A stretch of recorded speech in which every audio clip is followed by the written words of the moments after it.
actually know Matt, and all these stories are true. So how do I tell the story of Matt and mine's secret friendship? I guess where it started. I met Matt at a Christian summer camp our parents made us go to.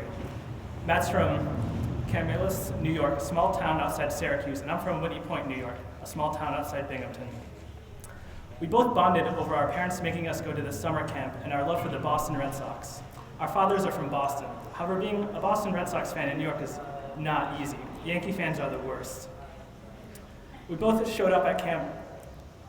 We knew only one way to make friends was put up a sign. Our sign was our Boston Red Sox ball caps. The rest of camp, we hung out all day, every day. The last day of camp, we decided to be pen pals and try to hang out every once in a while. The first letter I got from Matt told me about his best friend, Nick Swan. Nick wasn't a Red Sox fan like us. Matt and him knew each other since they were toddlers. Matt and I decided I would be his secret best friend, which meant I would come to Matt's house for a week while Nick was at summer camp in Albany. Here's what we did while Nick was out of town. First year, 1996. We rode bikes to Onondaga Lake to go swimming, is what we told Matt's mom we were doing. What we did was have a Viking funeral for my pet gerbil, Wade Boggs. Second, 1997, we went and saw the Insane Clown Posse at the State Fair in Syracuse and were thrown out for wearing Kiss face paint. Third, 1998, the year I dyed my hair blonde. This year, Nick came home early from camp. Matt told Nick I was a foreign exchange student from Russia. My name is Yuri. In Russia, baseball play you. Fourth year, 1999, the year Matt got his man beard. This was the last year I went to see Matt. We had a fight that destroyed our friendship. Our argument was about who was the better rap rock band, Kid Rock or Limp Bizkit. Matt thought Kid Rock was better, and stupid Nick agreed with him. After that summer, I stopped going to Camillus. I felt like Matt took a dump on my Limp Bizkit heart. No way, Limp Bizkit rules. Pfft. Kid Rock has the word rock in his name. Nick agrees with me. I ran into Matt years later in Chicago. We both grew up and put our rap rock debate in the past. We did decide that Kid Rock has stood the test of time. Hi. I'll begin with a very well-known fact about Matt, Whispers, and me. Today for today's 3 meals, we have eaten every single meal together since 1978, when his mother hired me as a speculatory prenatal eating coach. She was my first client. Matt Whispers was the captain of our high school football team. He always used to push my head into lockers and give me wedgies and make fun of my haircuts. One time he beat me up and then started making out with my girlfriend. The two of them sped off in his really cool new car. Now he writes poetry. Because she is forever moving, peripatetic in boxes, Matt Whispers disordered bookshelves into the shell of her ear. After that long winter, all the leaves sprung forth from the hands of dry branches and exploded with a frenetic energy, raining millions of fragments beneath the trees which had housed them. It happened with a slight pop, as of a soap bubble exploding, audible only if one happened to be outside at the time. The rest of us woke one morning to find all the trees bare, our sidewalks littered with the brown of spent foliage, unexpected, spontaneous, and sudden, an upturned nose at the slow decay characteristic of autumn. The newspapermen came to call it the Great Foliage Incident, as though it was some silly political mishap. An important physicist came on the news to reflect on how it was merely a matter of time before the cycle which had held them for so many years was broken, as he claimed, all cycles eventually break down, the second law of thermodynamics and such. The speech was difficult to follow. Many scientists, though, didn't quite agree. Some lost it. There were swarms who stepped away from their positions at the major universities, while others clogged the airwaves with editorials, begging people to believe that reason and logic were still the dictates of thought. And let's not forget about the suicides. Famous now is the image of the one man, his white lab coat stained and yellowing, 2 days of gray beard on his face, perched atop the roof of the physics department at MIT. Ex nihilo nihil fit, his oft-quoted last words ringing through the crowd of gawkers that had gathered, 1 foot trembling over the chasm, eyes closed for some unexplained reason. Perhaps because he realized the leap of faith he was now making in assuming he would hit the ground. In case you're wondering, diet soda and their related concentrates do not count as meals. In a custody battle with his father over Matt's dietary rights, I won the right to advise and guide his eating habits.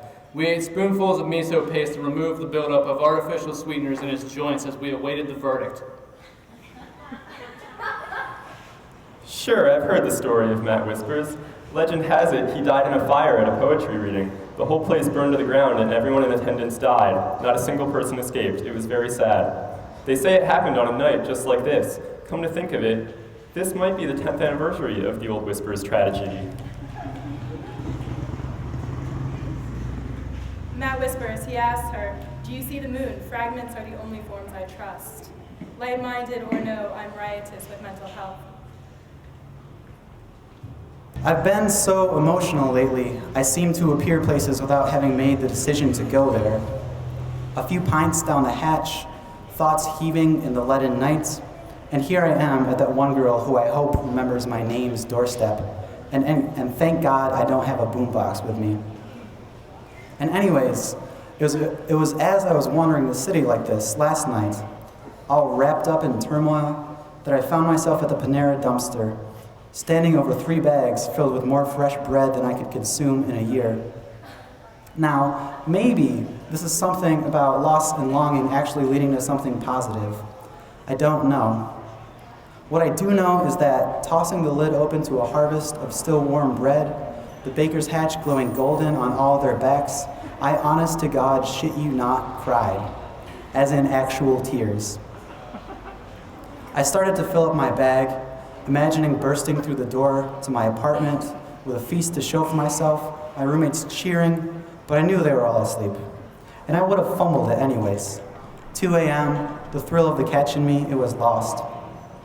That moment was all mine, ripping open the bags, drunk, thinking about a girl who would probably mean the world to me if she'd only call me back, seeing that bread stacked there, as if waiting for me.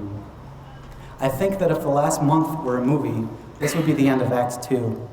Act 1, meet the girl, fall completely and unforgivably in love. Act 2, girl doesn't answer her phone, ditches you that one time. You see her at the art show, making eyes at that one handsome guy she has her hand on the arm of. Try to figure out how to deal with being in love. Wander around in the rain a lot. Go to sad movies by yourself and drink. End of Act 2, moment of clarity occurs. Camera pans out and up to reveal the alley, then the whole street, then this neighborhood from above in which protagonist, me, is an insignificant fleck. It's probably raining. String-heavy instrumental song is playing. In the movie version, Act 3 comes next, wherein I am driven to action by the force of my moment of clarity. And maybe I go bum rush her photography opening and confess my undying love for her. And we smooch as the crowd at the reception cheers us on. But there was no music in that alley, only the sound of me sobbing, and somewhere a bird chirping, having forgotten that the day's a long way away. After encountering numerous self-righteous, straight-edge vegan Christian atheists who forced us to spend our $20 per day diem on Earth Balance, we renounced our veganism and ate our co-workers on tour.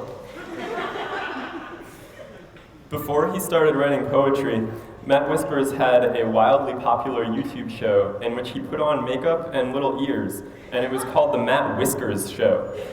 One episode was an hour long of him tongue bathing.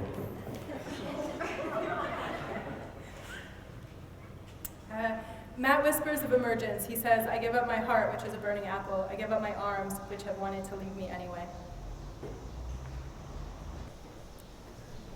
In another version of this story, I called into work, stayed home to watch the people walking their dogs. In another, I was fired back in December. In another, I had moved years ago to be closer to that girl who would eventually break my heart. Another, there is no work, only people sitting and talking. Yet another, I am old and do nothing but watch baseball and sit. Oh, the possibilities. Maybe I do go into the bar, but instead leave early with some towny girl I care nothing about. Maybe I say no to another drink. Yes, I see it. I am sober.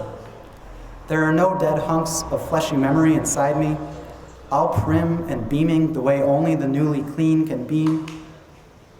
Maybe I walk out, quit the evening that has turned stale and somber, almost 6 a.m. now. The pages of my commuter book are wet with rain, and I look up to the sky and notice somehow, inexplicably, a new day is here.